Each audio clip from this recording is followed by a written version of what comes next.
Les Burundais en exil et ceux restés au pays à travers des informations bien fouillées concernant tous les domaines de la vie du pays. Le magazine Humura Burundi est diffusé sur le web via le site de la RPA www.rpa.bi. Humura Burundi.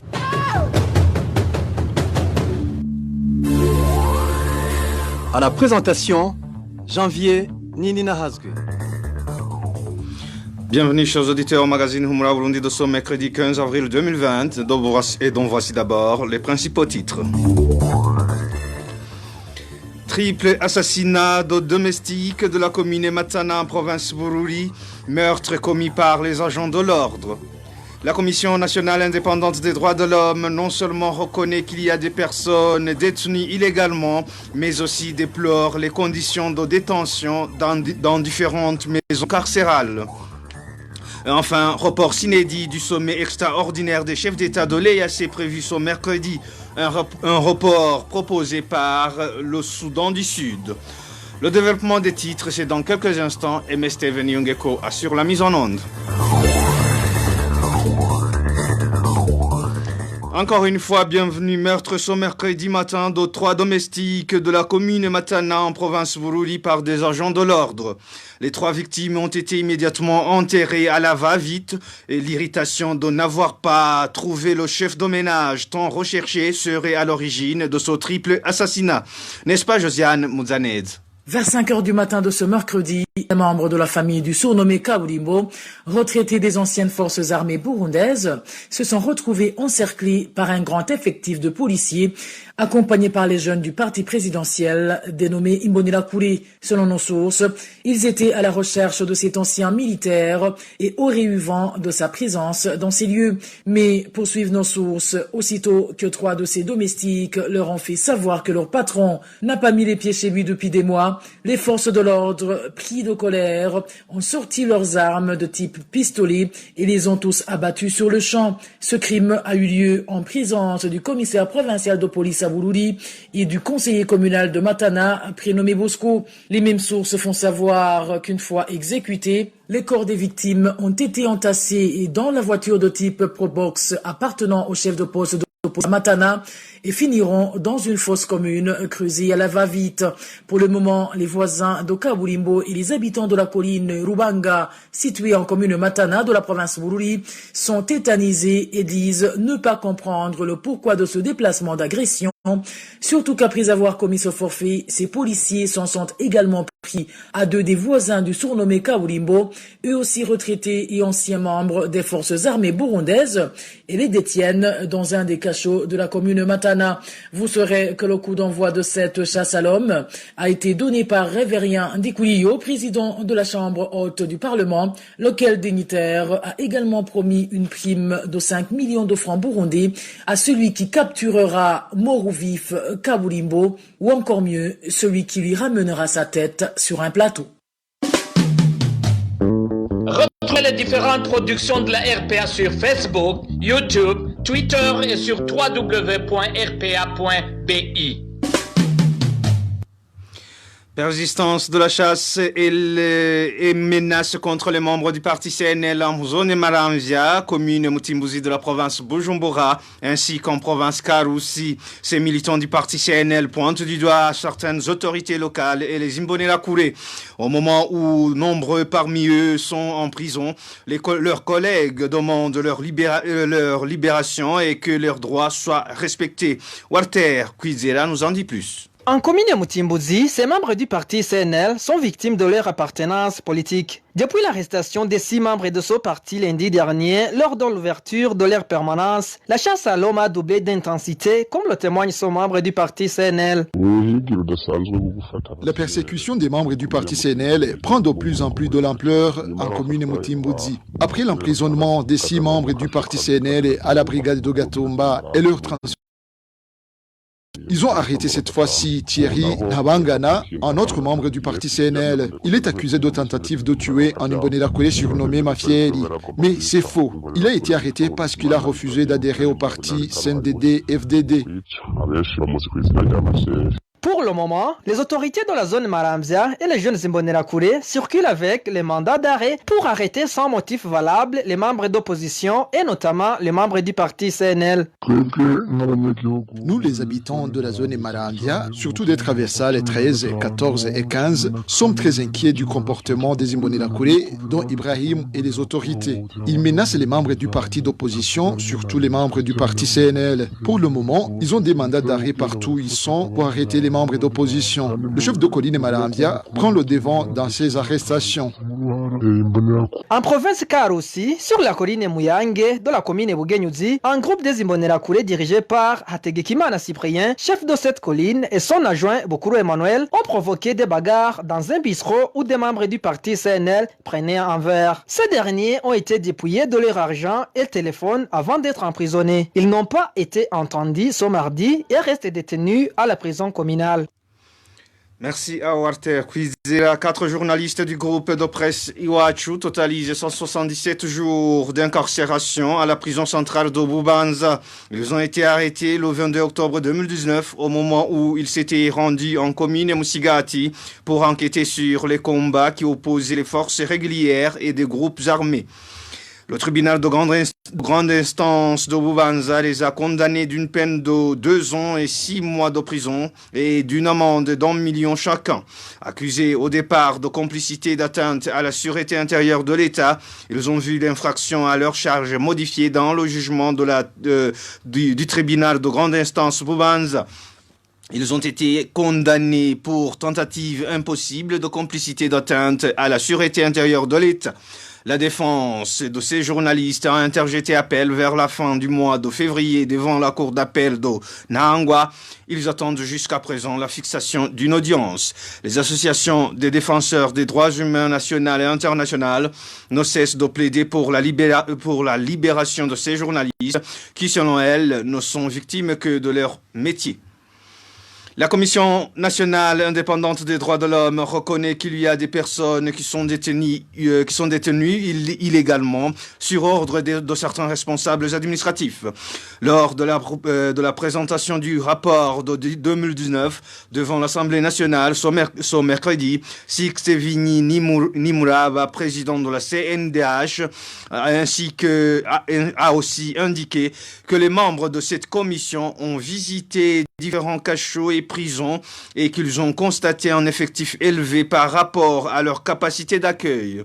Le président de la commission indique toutefois que plus de 6% des détenus ont été relâchés. Suivez plutôt Sixtevini Nimuraba, président de la CNDH. Sur les 2413 personnes que la commission a trouvées dans les différents cachots visités, 87, soit un taux de 3,6%, étaient délai légal de garde à vue. Par contre, il s'observe de nombreux cas de détention préventive illégale, dont celle ordonnée par les autorités administratives, le non-renouvellement des ordonnances de prolongation de la détention, pourtant obligatoire après chaque mois de maintien en détention provisoire. Par ailleurs, dans les cachots des parquets éloignés des prisons, il s'observe une lenteur excessive dans le transfert des détenus sous mandat d'arrêt vers les prisons. S'agissant des conditions générales de détention, la Commission nationale indépendante des droits de l'homme déplore l'exécuté des cellules dans certains cachots par rapport à l'effectif des détenus. Les irrégularités qui ont été constatées lors de ces visites ont été soumises aux autorités compétentes en vue de leur correction. Ainsi, grâce au plaidoyer de la Commission, sur les 2413 détenus, 154, soit un taux de 6,4%, toutes catégories confondues, ont été relaxés à l'issue de ces visites. Quant aux visites des prisons, la Commission nationale indépendante des droits de l'homme a effectué 13 visites dans les prisons et fait le suivi des cas individuels. La Commission déplore une surpopulation carcérale. En effet, avec une capacité d'accueil de 4194 personnes, le taux d'occupation dans toutes les prisons était de 273,3% au 27 décembre 2019. C'était Sixtevini Nimuraba, président de la CNIDH. humura Burundi. Le sommet extraordinaire de la communauté est-africaine qui était prévu ce mercredi a été reporté sine die sur demande du Sud-Soudan. Entre-temps, le Burundi a fait un rétro-pédalage dans ses mesures de fermer ses frontières avec le Rwanda et la République démocratique du Congo qui figuraient parmi les points à l'agenda de ce sommet. Les détails avec Éloge Divin Remesh.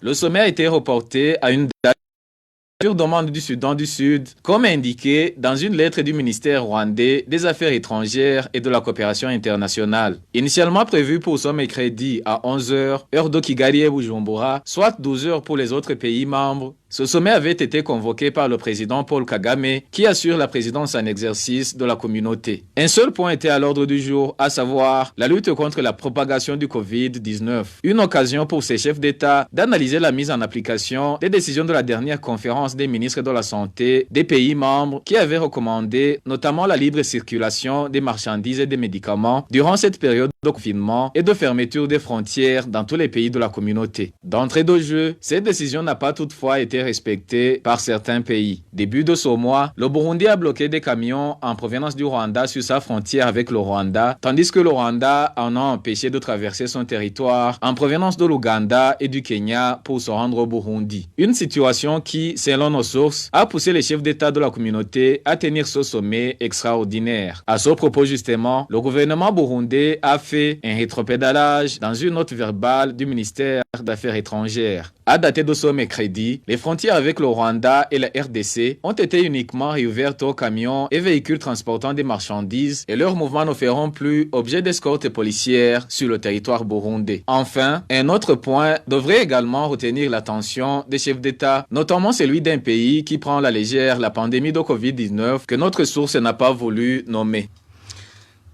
C'était Éloge Divin Remesh. Selon les Nations Unies, 117 millions d'enfants peuvent rater le vaccin contre la rougeole dans le monde. L'ONU évoque la peur de propagation du coronavirus comme cause du report de ce vaccin si important pour les enfants. Émile Nivasumba. Le vaccin anti-rougeole est d'une importance capitale selon l'ONU qui pour le moment est préoccupée par l'annulation des campagnes de vaccination dans certains coins du monde à cause de la propagation de la Covid-19. L'OMS et l'UNICEF rappellent que malgré l'existence d'un vaccin sûr et efficace depuis plus de 50 ans, les cas de rougeole ont fait plus de 140 000 victimes en 2018, principalement des enfants et des bébés. Toutes ces morts étaient évitables, déplorent les Nations Unies. En cette période de la propagation du coronavirus, l'ONU indique que plus de 117 millions d'enfants dans 37 pays où s'observent actuellement des flambées de rougeole pourraient être touchés par la suspension des activités de vaccination initialement prévues. Les enfants de moins de 12 mois sont plus susceptibles de mourir des complications de la rougeole, mais en garde l'initiative contre la rougeole et la rubéole. Si la circulation du virus de la rougeole n'est pas arrêtée, le risque d'exposition à la rougeole augmentera chaque jour, ajoute-t-elle. Cependant, l'ONU soutient la nécessité de protéger les communautés et les travailleurs de la santé contre la Covid-19 par une pause des campagnes de masse, là où les risques de la maladie sont élevés. Toutefois, cela ne doit pas signifier que les enfants sont définitivement laissés pour compte, précise-t-elle. Si le choix difficile d'interrompre la vaccination est fait en raison de la propagation de la Covid-19, les Nations Unies demandent instamment aux dirigeants d'intensifier leurs efforts pour suivre les enfants non vaccinés afin que les populations les plus vulnérables puissent recevoir des vaccins contre la rougeole dès que cela sera possible. Merci à Émile Nivasumba. Les politiciens burundais continuent à interpeller le gouvernement à prendre au sérieux la question de protéger sa population contre la pandémie de coronavirus. Dans une correspondance envoyée au chef d'État burundais Nkurunziza, le président du parti RDB propose le plan de riposte à cette pandémie. Jérémy Minani parle entre autres de la création de centres de dépistage dans tous les hôpitaux publics et privés sur l'ensemble du territoire. Suivez.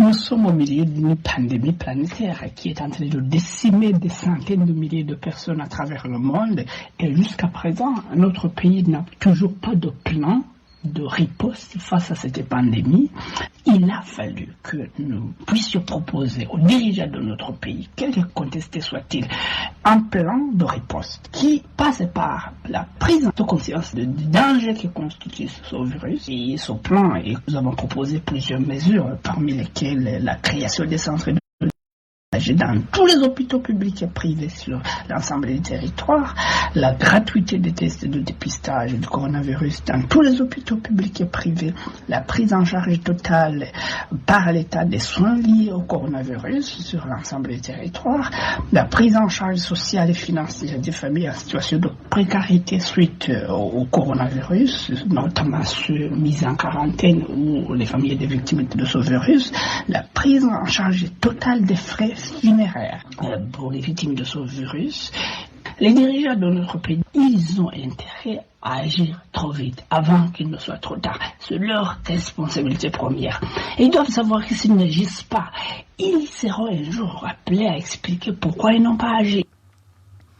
C'était Jérémy Minani, président du parti RDB. L'association de défense des droits des défenseurs des droits humains en Afrique de l'Est et dans la Corne d'Afrique, Defenders, exhorte l'Union africaine et le dirigeant africain à exiger une enquête complète et des mesures correctives immédiates relativement au traitement inhumain et xénophobe dont sont victimes des Africains vivant en Chine.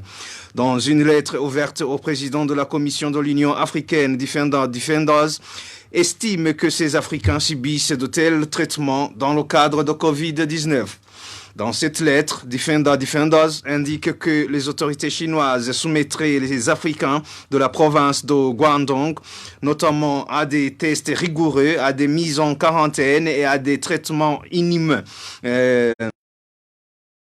Association de défense des droits de défenseurs des droits humains juge cette pratique de discrimination et stigmatisation des Africains. Il salue le fait que l'Union africaine ait déjà protesté officiellement auprès des dirigeants chinois.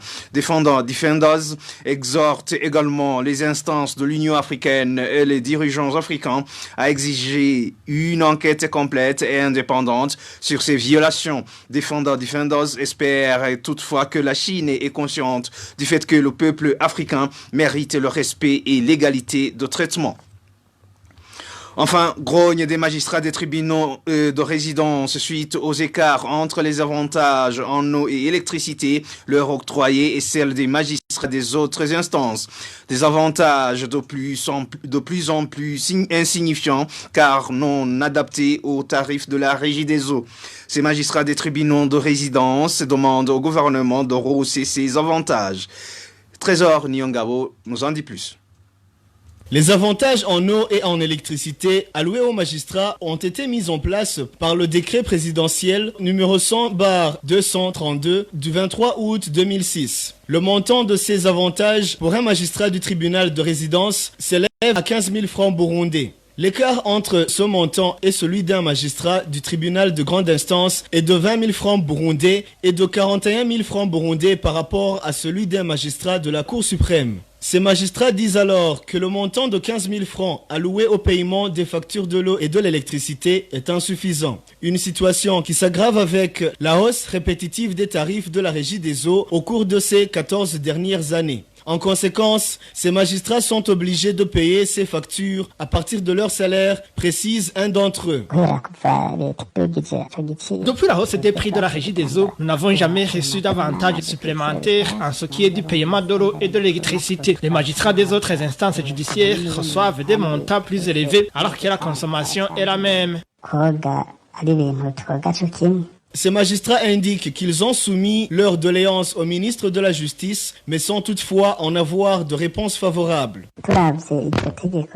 Il y a 2 ans que cette mesure de hausse des prix de la Régie des eaux a été prise. Dès lors, nous avons entendu que le gouvernement réadapte ses avantages aux nouveaux tarifs de l'eau et de l'électricité, mais en vain. Ces magistrats demandent au gouvernement de revoir à la hausse le montant de ces avantages jusqu'au moins à la moitié de celui alloué aux magistrats de la Cour suprême, c'est-à-dire 28 000 francs burundais par mois. Merci à Trésor Nyongabo. Et c'est par-ci, amis chers auditeurs et auditrices, que nous mettons fin à ce magazine Humura Burundi de ce mercredi 15 avril 2020. Merci pour votre aimable écoute. Merci également à toute l'équipe de la rédaction pour la collecte et le traitement de ces infos.